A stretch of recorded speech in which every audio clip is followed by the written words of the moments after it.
Welcome to Out of Home Insider, the loudest voice in out of home and the first out of home podcast in the world to publish 100 episodes, a milestone that is truly reflective of this great community and all of the amazing guests that give the show its flavor. As with every great journey, this show started with a first step too. Way back on September 23rd, 2019, I sent today's guest a message on LinkedIn to see if he would be the first guest. He said yes, and the rest is history. In the beginning, it was just me, a free Zoom account, a 35 digital camera, and a MacBook Pro that wouldn't stay charged longer than 30 minutes. And I knew nothing about how to get a podcast on the internet, let alone how to get from episode 1 to 100. The number one thing I learned along the way from that process and from the guests is that the only discernible difference between people who make it and people who don't is that the people who make it just don't give up. That's it. The only difference is that they've quit fewer times than everyone else. So I hope that you take that with you too, wherever you are, to just not quit this time.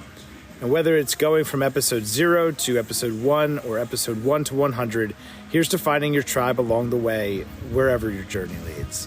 So this is it, episode 100 with guest 001, James Heller, CEO of Wrapify, the first person to take a chance on yours truly during this journey. And a huge, huge thank you to OneScreen.ai for continuing to power the dream, to Sam and Greg and Andre for taking a chance on me in a totally different way. So without further ado, let's go. Welcome everybody to the Out of Home Insider Show, a podcast like no other, hosted by the one and only Tim Rowe.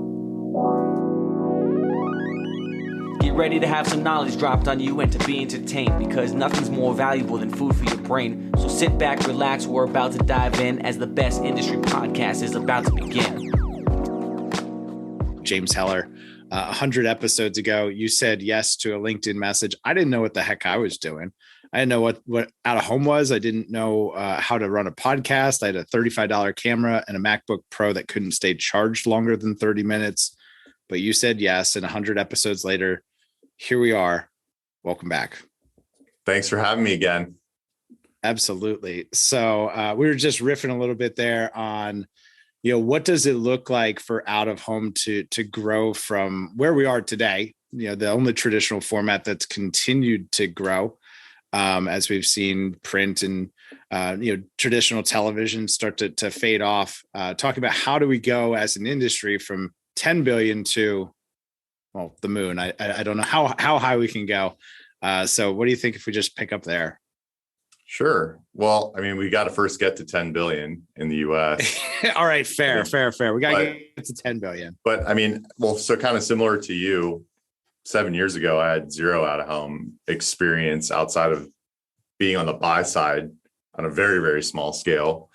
But yeah, I mean, I saw a market need to create a platform that gave marketers like myself, I'm a digitally native marketer by trade, and I wanted to consume a media platform or use a media platform that felt like and had the metrics that I was used to being able to report to my financial organization on what I was spending and what it was doing in terms of driving a KPI for the marketing organization. So that combined with the rise of the gig economy, I thought, man, this would be such a cool product if I could measure it. And so that's kind of what, that was the ethos of Wrapify in the beginning.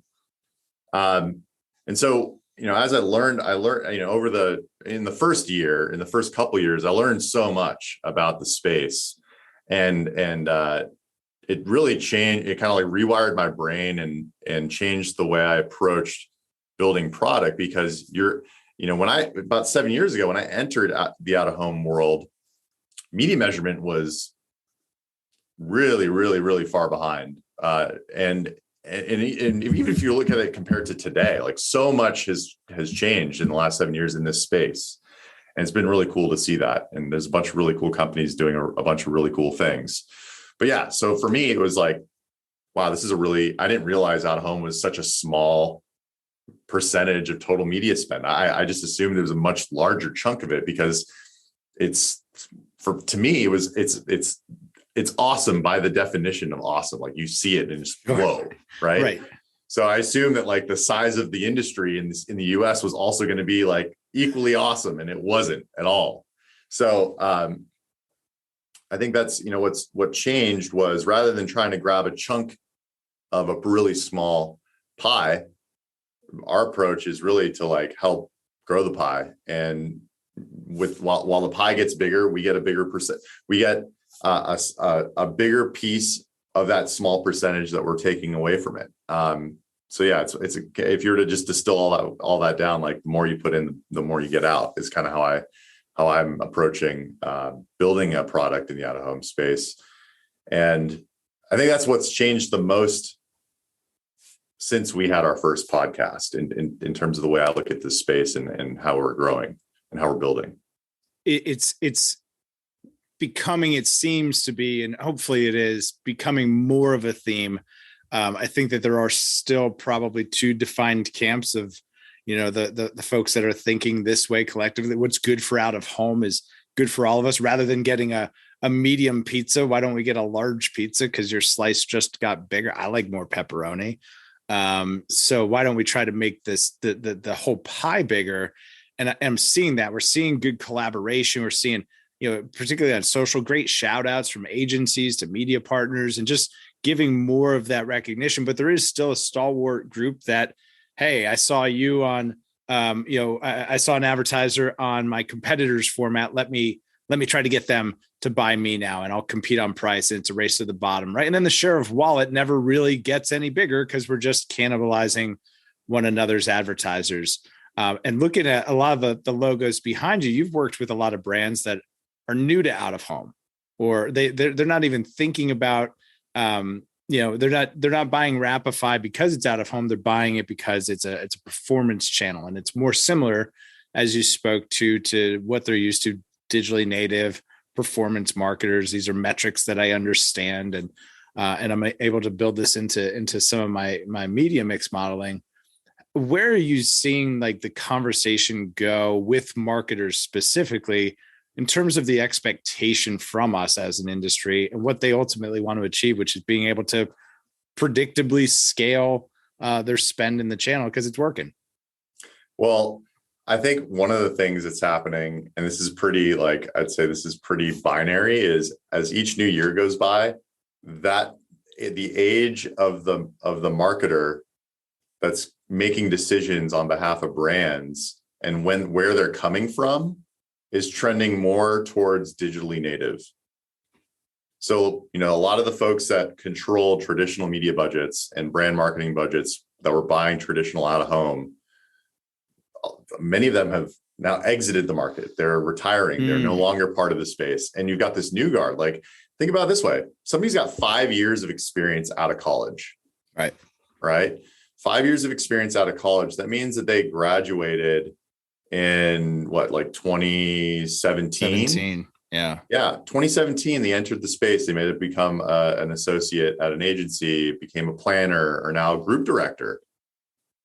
And so again, like, they're coming from a place where, like, many of these folks never experienced life pre-internet, right? That's a great point. Like, they've never known a world without. They don't even know. Yeah, they've never experienced life pre-internet. Like, I think my generation's probably like the last one that got a smidge of pre-internet life, right? Right.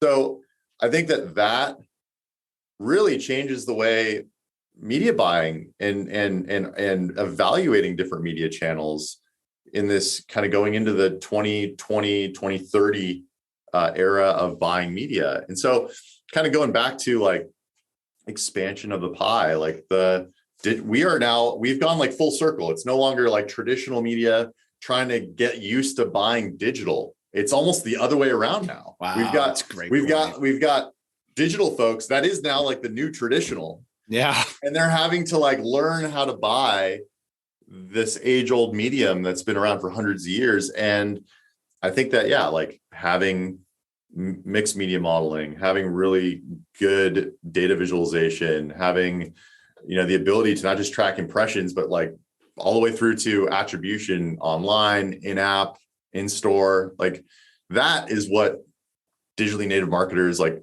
they need, they want. That's what they're used to. There's also something to be said about brand. And I think that's another thing that, like, I actually agree with some of the legends in the out of home space, where there's the narrative is, well, there's something to be said about the importance of brand and using out of home as a medium to drive brand, because it is the heartbeat in the neighborhood, right? It is something that it is something that is really, really hard to like apply a digital metric to.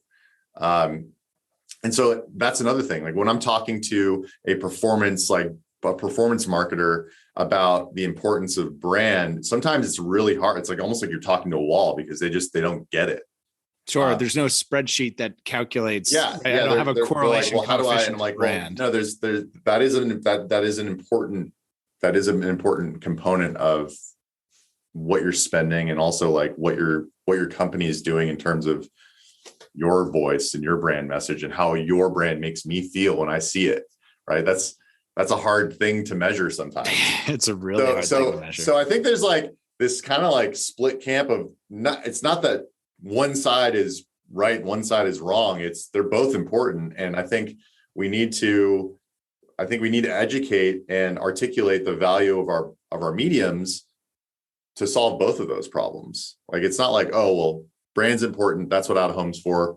Measurement's going to be secondary, and versus measurement's the most important thing, and brand is impossible to measure. So we're not going to care about that. So yeah, I think that's another, like, there's a new guard in terms of the folks that are evaluating and have purchasing power in the out-of-home space. And that's just evolving and changing because of the people who are entering the workforce and the people who are now going on 10 years of experience in the space. 10 years, a decade. Yeah. Like 10 years of experience in media buying is or people who are evaluating or have a decision makers in a media buying cycle. Like that's a pretty experienced person, right? They bought a lot of media. And so knowing that the education gap is equal parts opportunity and maybe equal parts threat for the industry at large, our messaging doesn't, for me as a digitally native marketer, the messaging from our industry doesn't really align with those expectations. I don't know that I could send, a recent hey, 48% of millennials remember seeing a poster snippet, and that would be the convincing bit of data that pushed someone over the hump. So, okay, if the industry is maybe behind on messaging, and companies like Wrapify and companies that are understanding digital marketers, you're able to have a more direct conversation about this is how it works. How do we start to bridge that gap between kind of like the first movers and the rest of the industry at large, which we need to bring everybody along. We need to be singing from the same song. How do you envision that coming together with some of the, just fractured messaging across the industry? I don't know that I have an easy answer there. I think it's kind of a hairball. I think part of it is we've got people who've been doing it a certain way for so long that changing that is going to be really, really difficult for some of those organizations. Some of them are such large moving, slow moving animals that are just going to keep chugging along and getting bigger incrementally year over year. But why would they change? They're going to just keep doing it. So I think it really is up to the more innovative, smaller, scrappier, more nimble platforms that are entering the space to expand upon the pie.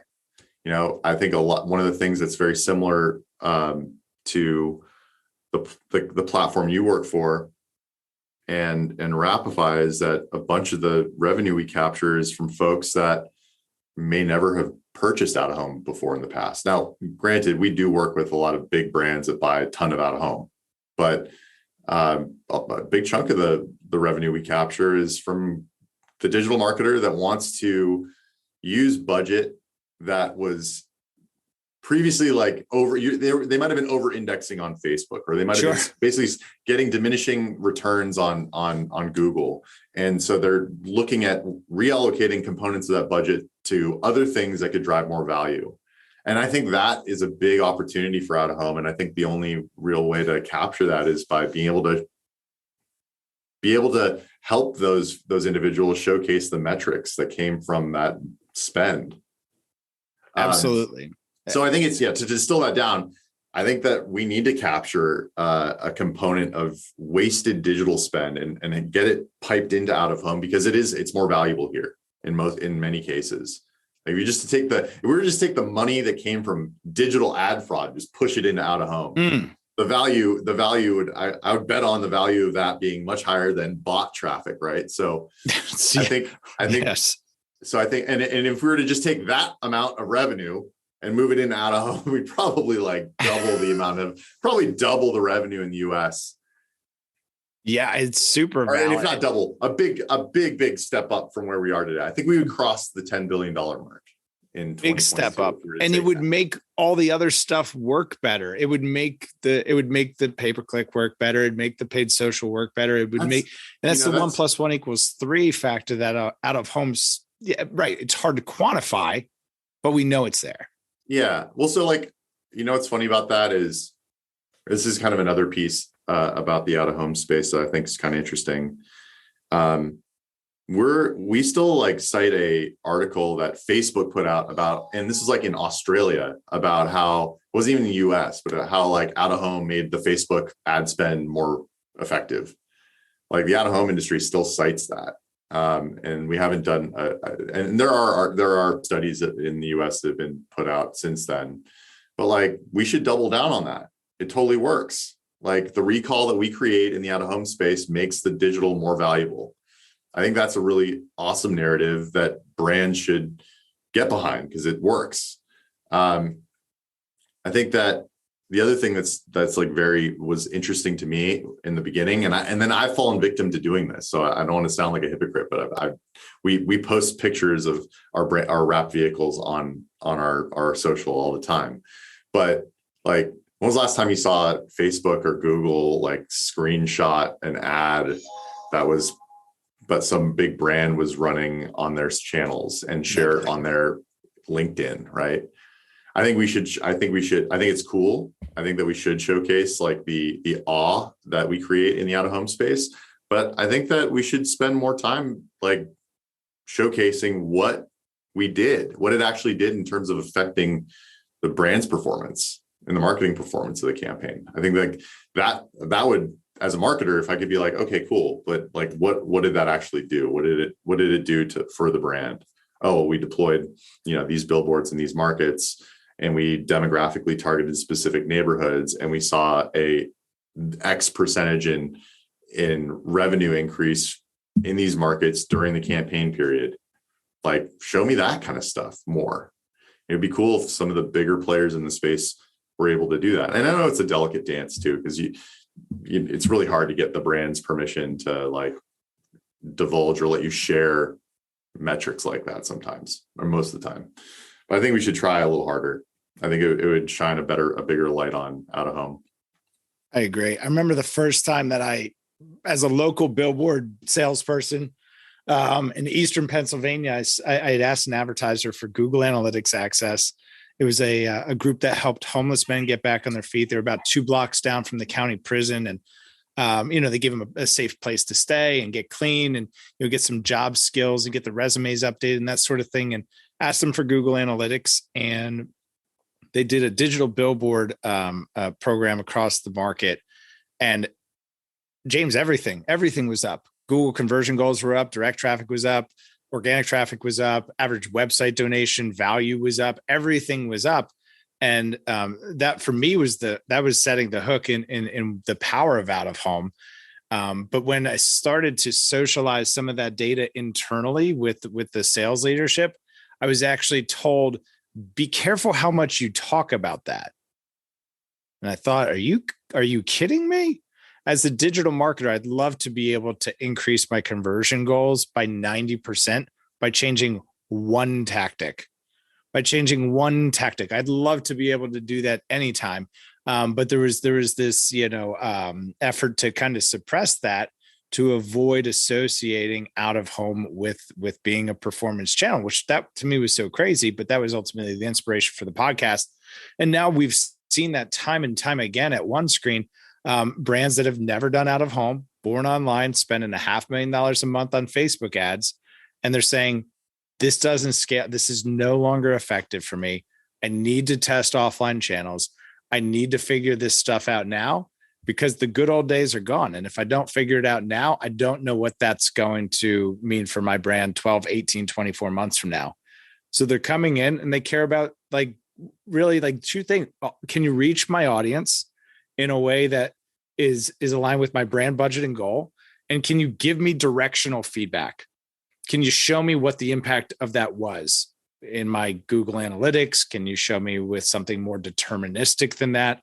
Brands are just looking for, at this point, can you reach my audience and give me directional feedback? Like, the bar is still very low right now. And that's such an opportunity for brands to test and play and do a lot of things that they've never been able to do before, to introduce out of home to marketers who've typically deployed a lot of money online, but haven't gotten an opportunity to play with the canvas that we offer, and to be able to talk to brands about things that they never even knew that they could do or measure.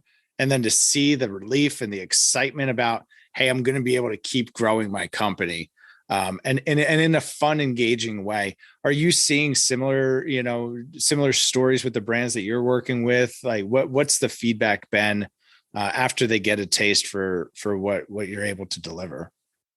Well, usually it starts, and it's kind of interesting because we built 2022's marketing message at Wrapify around this theme of, I didn't know you could do that. And the reason why we did that is, when we're talking, or when we're having the opportunity to speak with a brand about our platform, and usually when we're talking about our platform, we're not talking about like, you need to buy just Wrapify, don't buy any other stuff, like we're the end all be all. Like, no, we're usually talking about like how Wrapify works with your large format traditional, your digital, like how it's kind of the intersection between out of home and digital. And when we walk them through our dashboards and the attribution that we provide, the ability to trigger multi-channel retargeting, and then that light bulb goes off, and it's usually along the lines of, oh wow, I didn't know you could do that. We thought you were just a car wrapping company. We thought you just wrapped Ubers and Lyfts, and that was where the beginnings and ends of your value were. And so I think that doubling down on education is important. I think it's important for us to share more about the performance and less about like just pictures of billboards and wrapped cars and buses and all the different things that are in the out of home space in terms of the physical. I think it's important to showcase those, but I think we should spend a little bit more time showcasing the metrics if we can. I think that will help elevate the space. Go ahead, finish that thought. I think it'll help elevate the space if more marketers are getting, because it's still not known. Like we talked to some pretty big brands about Wrapify, and about Wrapify and the media measurement we bring to the table. And we also tell them like, hey, this is not just exclusive to Wrapify. Like you can get attribution for like all the other stuff.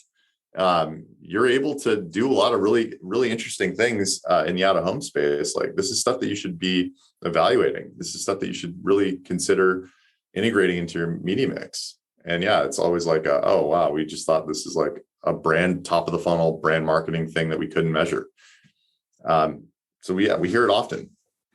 Yeah, I believe that we hear the same accord, and something that we don't hear as often, particularly with these types of marketers who are trying to reach an audience and drive an outcome, is there's not a whole lot of conversation around what's your CPM. Typically, when we hear someone asking about a CPM, it's a little bit of a step back for us. And okay, have we missed a step here? Is this a good fit for the type of campaign that we're going to do here, and that the marketers we're working with, can you reach my audience, right? And can you give me some sort of feedback? Because if you can, right, if you can show me that if I give you $1, it creates $3, then it's not really a conversation about what was the cost of $1, right? It's just how many times can I give you $1 and you can give me 3 back. Is that consistent with conversations that you're having?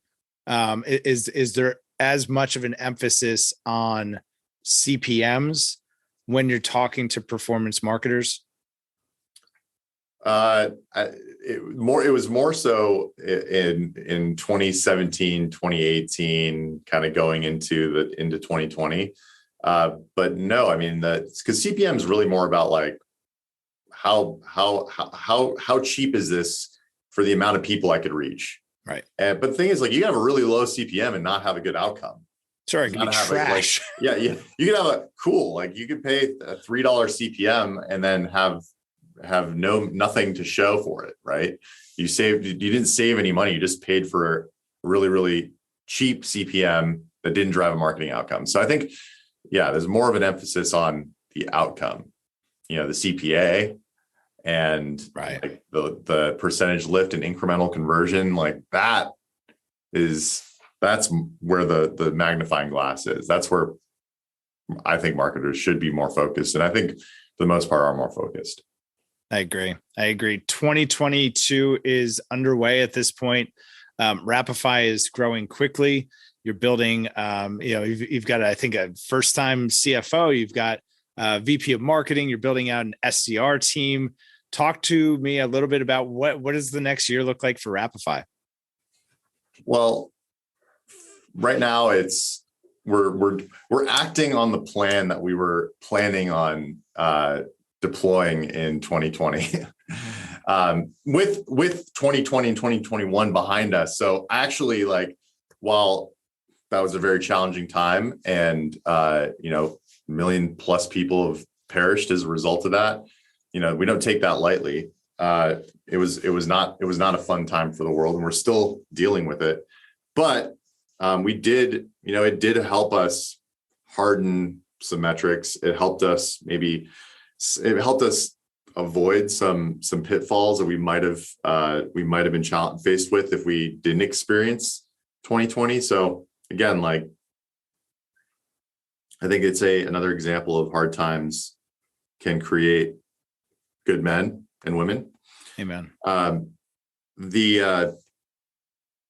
This year is really just doubling down on everything we've learned in the last 7 years, and expanding and taking what's not just now in my head, but bring folks to the team that are smarter and better at their jobs than the one than me trying to do a bunch of those things. So I'm personally very excited about that.